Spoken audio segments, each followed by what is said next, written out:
Hola, bienvenido a este video. Diseño y financiamiento de programas. Contextos nacionales para programas y proyectos educativos. Problemática, desigualdad de género. Alumnas: Miriam Chalate Miranda, Betty Hazel Contreras Martínez, Salmey González Martínez, Jocelyn Gutiérrez Ramírez e Itzel Menamar. Para iniciar con el tema, tenemos que tener en cuenta qué es la desigualdad de género.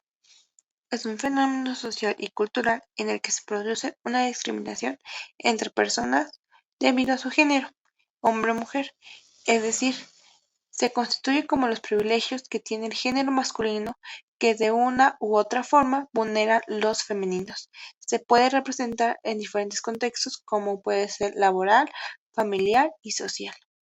Una de las definiciones más claras y precisas es la que nos proporciona la ONU, que dice: la desigualdad de género son consecuencias directas de las perspectivas tradicionales sobre el lugar y el papel que deben ocupar las mujeres en la sociedad, basadas en prejuicios y discriminaciones, que no examinan los avances que ha experimentado la región y sus efectos en la sociedad. ONU Mujeres 2013. Te preguntarás por qué es un problema social la desigualdad de género. Aumenta la violencia machista hacia la mujer, favorece la pobreza limitando el crecimiento económico de la región o lugar, amplía la discriminación y marginación a todas las mujeres, limitaciones laborales y económicos a las mujeres. Es un problema que la Agencia 2030 para el Desarrollo Sostenible quiere reducir y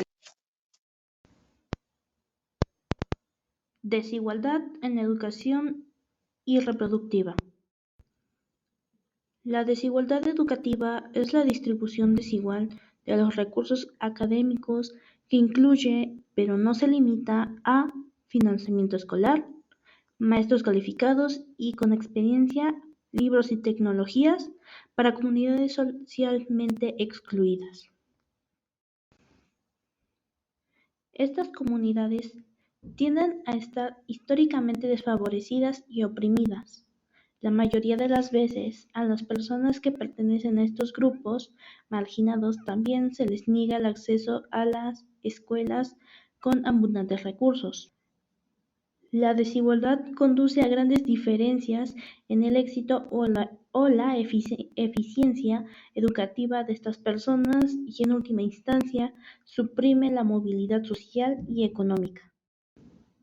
Un claro ejemplo ante lo dicho previamente son los resultados que se obtuvieron de INEGI del 2015 sobre el estado de escolaridad en las entidades federativas mexicanas. La entidad mejor posicionada en 2015 fue Distrito Federal y seguido de Nuevo León y Sonora. El líder nacional, DF, se encuentra por encima de la media nacional por casi 2 años de escolaridad. Esto implica que en el DF la escolaridad promedio de la población de 15 años y más es comparable con llegar al último grado de bachillerato y no concluirlo. En cambio, la entidad con el menor desempeño en este indicador fue Chiapas, con un valor de 7.27. Esto significa una escolaridad promedio equivalente a alcanzar el segundo grado de secundaria y no terminarlo. Desigualdad reproductiva. La cobertura anticonceptiva a nivel nacional apenas alcanza el 44.5% de las jóvenes y adolescentes, 58% de las mujeres indígenas y 64% de las mujeres que viven en áreas rurales, de acuerdo con cifras de la Organización Mundial sin fines de lucro y Paz México. Los países con más embarazo en adolescentes presentan mayor desigualdad salarial entre hombres y mujeres. En Perú, cada día se registran 4 nacimientos de madres menores de 15 años, 99% son de adolescentes pobres. 4 de cada 10 madres adolescentes dejaron la escuela por causa del embarazo. 35% de las mujeres peruanas jóvenes del quintil de ingreso más bajo tienen su segundo hijo durante la adolescencia, mientras que lo mismo sucede para el 11.5% de las mujeres jóvenes con mayores ingresos. Hoy en día, la desigualdad en los países no solo tiene que ver con aquellos que tienen y aquellos que no tienen, afirma la directora ejecutiva del UNFPA, la doctora Natalia Canel. La desigualdad tiene que ver cada vez más con aquellos que pueden y aquellos que no pueden. Aquellas aquellas mujeres que carecen de los medios para tomar sus propias decisiones acerca del tamaño de su familia o que tienen una mala salud como resultado de una atención a la salud reproductiva inadecuada predominan en las filas de aquellos que no pueden. Cada año, el acceso limitado a servicios de planificación familiar se traduce en 89 millones de embarazos no planeados y 48 millones de abortos en los países en vías de desarrollo. Sin embargo, 12.8 millones de niñas adolescentes no pueden acceder a métodos para prevenir estas situaciones. El Perú es uno de los países latinoamericanos con más bajos niveles de uso de métodos anticonceptivos modernos entre las mujeres unidas, 54%. Su uso es aún menor entre las mujeres unidas más pobres, 45%. Desigualdad en trabajos decentes para obtener un seguro financiero. Género e inclusión financiera. Estudios recientes han demostrado que a las mujeres y a las niñas les va peor que a los hombres y los niños en una variedad de factores que las predisponen a la pobreza. Los resultados de un estudio realizado por ONU Mujeres y el Banco Mundial muestran que entre las edades de 20 y 34 años, las mujeres tienen más probabilidades de ser pobres que los hombres. A nivel mundial, las mujeres tienen menos oportunidades económicas, menos de la mitad de todas las mujeres elegibles participan en la fuerza laboral, en comparación con el 75% de los hombres. Las mujeres también tienen más probabilidades de trabajar en empleos informales y en trabajos vulnerables mal pagados o infravalorados. Tampoco disfrutan del mismo acceso a servicios financieros que los hombres.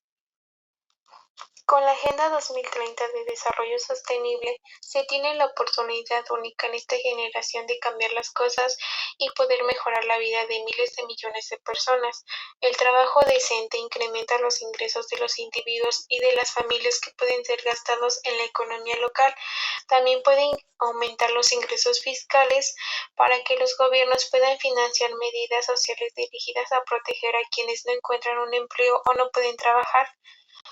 Los 4 pilares del Programa de Trabajo Decente de la OIT, de la Organización Internacional del Trabajo, son promover el empleo y las empresas, garantizar los derechos en el trabajo, extender la protección social y fomentar el diálogo social, con la igualdad de género como tema transversal. Estos son factores indispensables para hacer avanzar toda la agenda de desarrollo sostenible.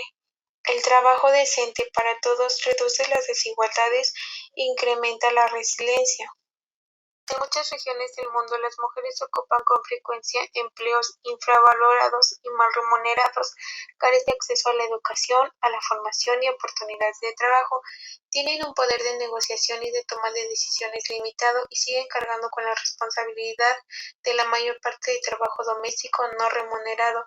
A nivel mundial, solo la mitad de las mujeres del mundo forman parte de la fuerza de trabajo, frente al 80% de los hombres, y en promedio ganan un 23% menos que los hombres. Las mujeres con hijos son las más afectadas. Según la Agenda 2030, lo que se debe de hacer para poder cambiar esto es otorgar prioridad a las políticas macroeconómicas que promueven la creación de empleo y apoyo a la demanda y a las inversiones. 2. Adoptar políticas dirigidas a apoyar a las empresas para aumentar los flujos de crédito y promover la iniciativa empresarial. 3. Incrementar políticas orientadas a las personas que reduzcan las desigualdades. Estas incluyen medidas de protección social y salariales. Y 3. Instaurar políticas para ayudar a las mujeres a entrar en el mercado de trabajo y a beneficiarse de una protección de la maternidad justa y de políticas de conciliación de la vida familiar y laboral. Otro factor importante es la desigualdad en el seguro social, de salud y de vivienda. Se estima que el 57.2% de la población no está inscrita en la seguridad social y que el 71.4% de personas mayores de 65 años no cuentan con jubilación. Esta problemática afecta mayormente a las mujeres por la falta de acceso y prestaciones en sistemas de seguridad, ya sea por su poca participación laboral, niveles escolares, acceso a pensiones y servicios de salud. ¿Por qué las mujeres son las más afectadas? Las mujeres padecen mayor número de problemas en condición de salud, consecuencia de sus actividades domésticas y de cuidados no remunerados. Estos problemas les pueden llevar a la pérdida de su autonomía.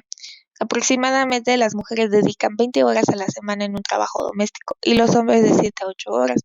En cuanto a mujeres mayores, 24 horas y en los hombres 8 horas. El acceso a prestaciones de seguridad social es menor en comparación a los hombres, a pesar de que acumulan más horas de trabajo en su vida adulta.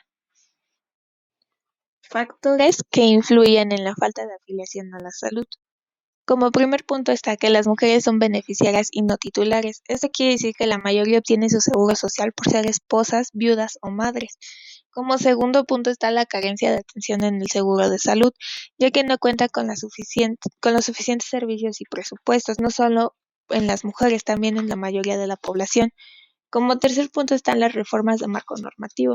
El modelo laborista de México solo protege a trabajadores asalariados urbanos y empleados públicos.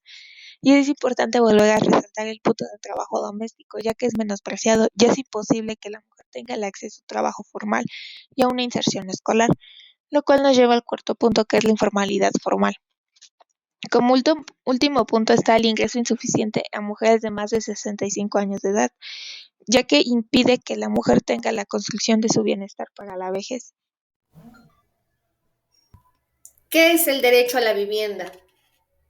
Es un derecho humano estipulado en la Declaración Universal de los Derechos Humanos en el artículo 25, apartado 1, así como en el artículo 11, Pacto Internacional de Derechos Económicos, Sociales y Culturales. El derecho a la vivienda es universal. El derecho a la vivienda consta de 7 elementos claves. 1. Seguridad jurídica de la tenencia. Cada individuo debe de tener un nivel de seguridad en situaciones como el desalojo forzoso, arbitrario, el hostigamiento u otras amenazas. Esta protección puede adoptar diversas formas, tales como la propiedad legal, el alquiler o una cooperativa de vivienda. 2. Disponibilidad de servicios, materiales, instalaciones e infraestructura. La vivienda debe contar con servicios básicos como lo son luz eléctrica, drenaje, agua potable, alumbrado, etc.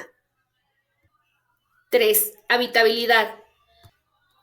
Una vivienda adecuada debe proporcionar a los individuos espacio suficiente, ser segura para vivir y dar protección contra frío, calor, lluvia y otros elementos de la naturaleza y riesgos estructurales. 4. Asequibilidad. Esto implica que el costo para adquirir o rentar un inmueble no dificulte el disfrute de otros derechos humanos. 5. Accesibilidad. Todo individuo debe de tener acceso a una vivienda adecuada, especialmente las personas vulnerables.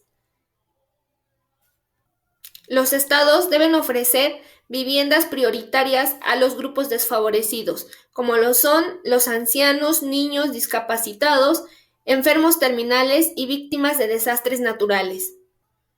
El Estado debe elaborar planes de vivienda apropiados para aumentar el acceso a la tierra de las personas sin hogar o a los sectores empobrecidos de la sociedad. 6. Ubicación. La vivienda debe ofrecer oportunidades de empleo y movilidad hacia las instalaciones sociales, escuelas u hospitales, además de ubicarse en una zona segura para los habitantes de la vivienda. 7. Adecuación cultural. Los materiales con los que sean construidas las viviendas deben de estar conectados con la expresión de la identidad cultural y la diversidad de la vivienda, según corresponda a las comunidades dentro del contexto particular. Los esfuerzos para modernizar la vivienda deben tener que adaptarse a las creencias y necesidades de los habitantes.